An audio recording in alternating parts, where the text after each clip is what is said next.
لا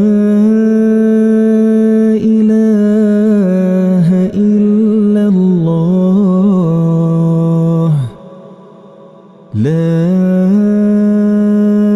إله إلا الله.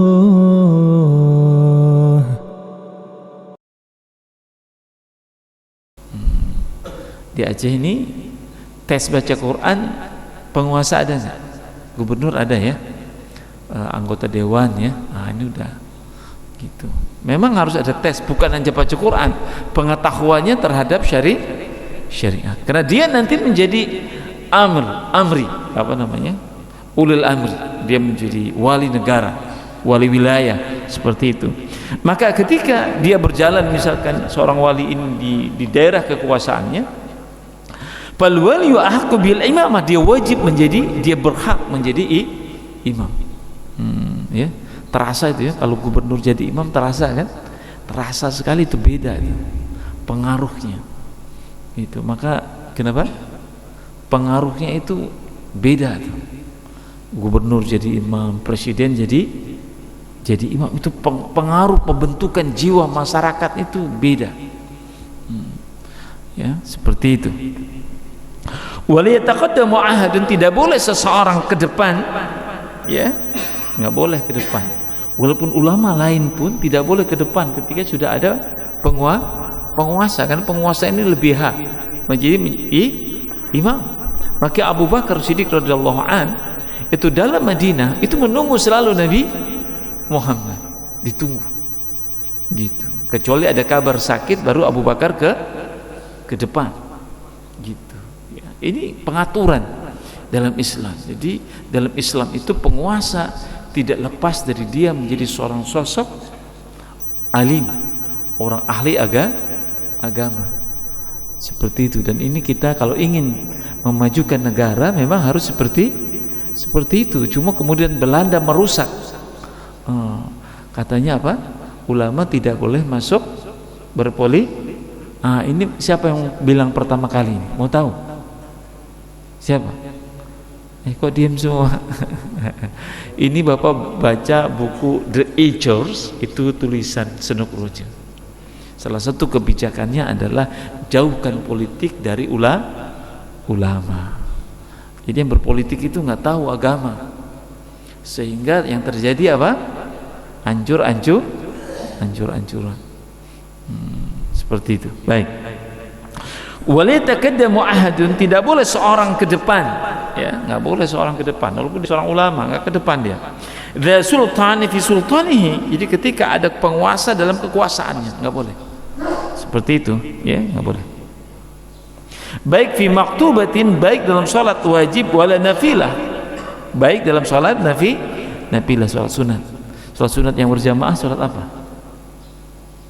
Salat apa? Salat sunnah yang berjamaah kok salat wajib?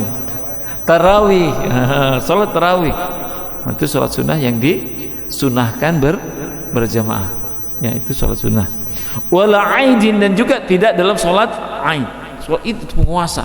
Maka jemaah sekalian, kalau Bapak baca kisah sejarah kaum muslimin ketika umat Islam berada di Mesir, ada gubernur Mesir, gubernur Syam, itu gubernur itulah menjadi imam, dialah menjadi khatibnya, dialah mengajarkan fatwa syariat kepada kaum muslimin. Masya Allah, kalau seperti itu gemetar kita ya. Termasuk mereka lah yang berkewajiban mengumandangkan jihad ketika ada negeri Islam yang lain terjadi apa? Penyerangan. Ketika tidak ada penguasa yang paham agama, penguasa yang bertanggung jawab terhadap Islam, maka ya sudah, celaka umat Islam seperti di Palestina sekarang, yang karena tidak ada penguasa yang paham syariat. Semuanya penguasa ketika dimerdekakan, baik dimerdekakan maupun dimerdeka sendiri, itu yang jadi penguasa adalah orang-orang yang tidak dididik agama, ya. Semua sama. Indonesia, Malaysia, mana lagi, Jordania, Suriah, semua bukan dari latar belakang agama. gitu. Semuanya latar belakangnya nol agama. Jadi dia tidak tahu tanggung jawab kaum muslimin. Gak tahu tanggung jawabnya. Padahal di fikih-fikih Islam sekalian, gak usah fikih yang lain. Fikih mazhab Syafi'i. Ya, karena paling banyak itu pakai mazhab Syafi'i. Apabila satu daerah diserang dan daerah itu tidak sanggup melawan, tidak imbang, maka daerah terdekat hukumnya fardu ain. Jordania ini fardu ain tuh untuk membantu Palestina. Syam fardu ain untuk membantu Palestina. Lebanon fardu ain untuk membantu Palestina. Kita ini masih fardu kifayah. Fardu kifayah itu yang berangkat tetap mendapatkan keutamaan. Ini kalau paham syariat. Kalau paham syariat, masalahnya kita tidak paham. Kita sudah dididik sekuler oleh Belanda. Belanda membangun taman siswa dulu. Siapa namanya? Ki Hajar? Bukan Kiai Haji itu. Apa namanya? Ki Hajar. Itu orang sekuler tuh, bukan Kiai Haji. Kalau Muhammad Dahlan bukan Kiai Haji, tapi memang Kiai Haji. Yang itu Ki Hajar. Pernah dengar ahli apa itu? Topeng apa yang golek itu juga disebutnya ki apa namanya, yang main ki dalang, ki juga ya. Jadi jangan suka dipanggil ki. Dukun juga di sana dipanggil ki. Apa Ki Joko Bodo seperti itu ya. Jadi Belanda buat taman siswa. Ya, Bapak bisa lihat pengaruh taman siswa memang didukung oleh Belanda. Beda dengan Muhammadiyah, beda dengan NU. Ya, pada saat itu, ya, mereka membangun agama tanpa dukungan pemerintah Belanda pada saat itu. Maka padahal taman siswa jemaah sekalian itu hanya ada di kota Yogyakarta. Coba baca di situ. Di Aceh ada nggak pernah taman siswa? Ada nggak? Ada pernah katanya dulu ya. Tapi yang secara global nasional taman siswa apa Muhammadiyah? Taman siswa itu hanya di Jawa dan beberapa daerah. Tapi Muhammadiyah itu hampir semua wilayah. Ya, kemudian NU hampir semua wilayah. Tapi kenapa kemudian taman siswa yang menjadi motor pendidikan nasional? Paham ya? Karena taman siswa yang mendidik tokoh-tokoh nasional nanti ke depan, yang mereka tidak dididik syariat seperti itu. Maka kita harus kembali jemaah sekalian, kalau ingin membangun Islam kita harus bangun bagaimana negeri ini kembali kepada Islam, termasuk penguasanya. Itu penguasa harus paham syariat. Kalau bisa ke depan anggota-anggota dewan itu yang ngisi pengajian tafsir, pengajian hadis seperti itu. Dia tahu tanggung jawabnya, minimal dia takut dengan Allah. Dia takut dengan Allah. Kalau tidak tahu, ya sudah, celaka. Baik, kita lanjutkan. Sampai mana tadi ya? Kemana-mana kita ini. Semangat kali saya ini. Baik. Wa yurwa dan diriwayatkan anna sultan, ya, dan diriwayatkan ya, bahwa sesungguhnya yang menguasai penguasa itu, yang punya kekuasaan itu ahqqu bisalat, lebih hak dalam keimaman fi sultanihi, dalam kekuasaannya. Kemudian fa in qaddamal wali, apabila seorang wali ya fa in qaddamal wali, apabila seorang wali mengedepankan rajulan, seorang dikedepankan, fala ba'sa, maka tidak masalah. Datang misalkan gubernur ke Sigli, dia mau pilih gantikan dia menjadi imam, nggak masalah, boleh seperti itu ya. Wa inna, maka sesungguhnya ya dia berimam haina idin, pada saat itu bi amril wali, karena pada saat itu dia menjadi imam atas perintah siapa? Wali, penguasa, seperti itu. Fa inda halal khalifah. Ini udah khalifah nih ceritanya. Apa itu khalifah itu? Khalifah itu biar kita dapat informasi. Apa khalifah itu? Ini bab khalifah itu dibahas di semua kitab-kitab klasik. Semua madhab pasti membahas tentang khalifah. Siapa itu? Khalifah itu penguasa kaum muslimin secara internasional. Namanya khalifah. Bagaimana menjatuhkan Islam? Sonokronya membuat dua kebijakan. Supaya Aceh diserang tidak dibantu oleh yang lain, maka Sonokronya mengatakan, pertama, hancurkan konsep khilafah Islam. Silahkan baca Netherlands versus Islam karya Sonokronya. Nanti kalau misalkan bapak-bapak ada keberatan, bukunya saya kasih nanti di rumah. Tapi syarat bisa berbahasa. Tapi sekarang enak kan, ada Google Translate. Bapak bisa copy foto, tampilkan di Google Translate, Bapak tinggal pilih pilihan terjemahan seperti itu. Ya. Di situ katakan untuk menjatuhkan Islam, dua konsep dijatuhkan. Pertama adalah konsep khilafah Islam, karena ini yang mengikat antara negeri-negeri yang lain. Ya, kalau ada khilafah Islam, satu negara diserang itu khalifah memerintahkan negara lain untuk membantu. Dulu Aceh diserang, khalifah Islam perintahkan daerah-daerah terdekat membantu Aceh di sini. Seperti itu namanya khalifah. Nah sekarang itu tidak ada, dihancurkan 1924, dihancurkan oleh kepentingan Yahudi, ya Inggris, dihancurkan. Maka sekarang kita tidak ada negara kesatuan. Ya kalau Israel, kenapa dia senang-senang saja nyerang Islam? Karena dia punya negara kesatuan, walaupun tidak berbentuk kesatuan, tapi dia yakin bahwa ada negara-negara yang akan membelanya, ya kan?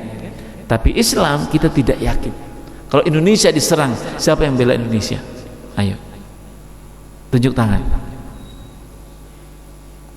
Kita selalu konflik dengan Malaysia. Jangankan Malaysia bela, Malaysia dengan kita selalu dibuat ribut. Pernah sampai mau terjadi perang tahun berapa? Masih ingat? Waktu Ganyang Malaysia tahun berapa? Ya 60-an ya. Itu kita mau perang dengan Malaysia, 2 kali kita mau perang dengan Malaysia. Apakah Malaysia mau bantu Indonesia? Belum tentu. Karena kita tidak ada kesatuan negara, yang ada adalah kesatuan agama. Paling secara pribadi kita saling membantu, tapi negara belum tentu. Itu. Kalau negara, kemarin ada TKI orang Calu, ya, saya cerita nangis. Jadi saya nangis, saya orang mudah sedih, saya orangnya dilempar dia ke laut. Aduh ya Allah, dilempar. Tapi untung ada nelayan. Ini gambaran ya, bahwa memang tidak ada kesatuan. Malaysia tidak bertanggung jawab menyelamatkan orang Indonesia, Indonesia tidak bertanggung jawab menyelamatkan orang Malaysia. Sama dulu jemaah sekalian, negeri-negeri Islam itu wajib menjaga kaum muslimin. Kita datang ke Mekah, di sana menjadi warga negara juga langsung secara otomatis. Maka Habib Begak bisa beli tanah di sana, dia wakafkan. Nah, dulu seperti itu. Antara negeri-negeri Islam nggak ditanya identity cards, tidak ditanya paspor, tidak ditanya, nggak ada. Yang penting Islam boleh menjadi tinggal di situ. Dulu seperti itu. Ya, ini gambaran sejarah ya, biar kita terbuka. Ya, itu yang pertama tentang jihad, tentang khilafah Islam dihancurkan senokronya, supaya nggak ada kesatuan. Yang kedua, dihancurkan konsep jihad. Senokronya mengatakan bahwa jihad itu bukan perang, tapi pokoknya bersungguh-sungguh. Jihad itu bukan perang. Maka di Inggris Bapak bisa baca tentang tidak ada lagi bab jihad. Ya, dihapuskan bab jihad. Di Aceh juga dihapus bab jihad, semuanya dihapuskan sama senokronya, tidak ada bab jihad. Maka umat Islam kemudian tidak ada lagi semangat berjihad, hilang sampai saat ini. Bab jihad nyaris tidak diajarkan. Coba saya mau tanya, mana masjid yang mengajarkan bab jihad? Ada nggak? Ada nggak? Kalau baca fikih pasti, mohon maaf ya, mulai dari toharoh berakhir di mana? Di mana-mana saya ikuti kajian fikih, dari mulai toharoh berarti berakhir di mana? Paling hebat di bab zakat. Habis itu balik lagi ke toharoh. Seperti itu. Ada sebagian nanti ke muamalah. Bab jihad pasti dilewati. Kenapa? Karena umat Islam sudah terstigma. Ini bicara bahaya. Padahal bab ini itu bicara keselamatan kaum muslimin.